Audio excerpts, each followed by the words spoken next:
দর্শক, আসসালামু আলাইকুম। ২০২৬ বিশ্বকাপে ইংল্যান্ড যদি শিরোপা জিতে যায়, তাহলে ইংল্যান্ডের মানুষ পেতে পারেন একটি অতিরিক্ত ব্যাংক হলিডে বা সরকারি ছুটি। এমনই ইঙ্গিত দিয়েছেন ব্রিটিশ প্রধানমন্ত্রী স্যার কিয়ার স্টারমার।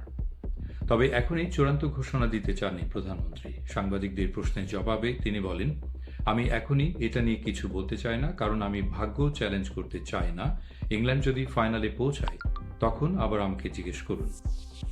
আগামীকাল রাতে কোয়ার্টার ফাইনালে ইংল্যান্ড মুখোমুখি হবে নরওয়ের। এই ম্যাচ জিতলে সামনে থাকবে সেমিফাইনাল, আর বিশ্বকাপের ফাইনাল অনুষ্ঠিত হবে 19 জুলাই যুক্তরাষ্ট্রের নিউ জার্সিতে।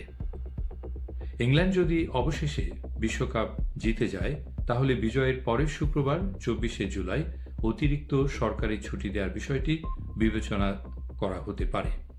এদিকে ব্রিটিশ রাজনীতিতে চলছে বড় পরিবর্তনের আলোচনা। ধারণা করা হচ্ছে বিশ্বকাপ ফাইনালের পর প্রধানমন্ত্রীর পদে পরিবর্তন আসতে পারে এবং স্যার কিয়ার স্টারমারের পর নতুন প্রধানমন্ত্রী হতে পারেন অ্যান্ডি বার্নহাম।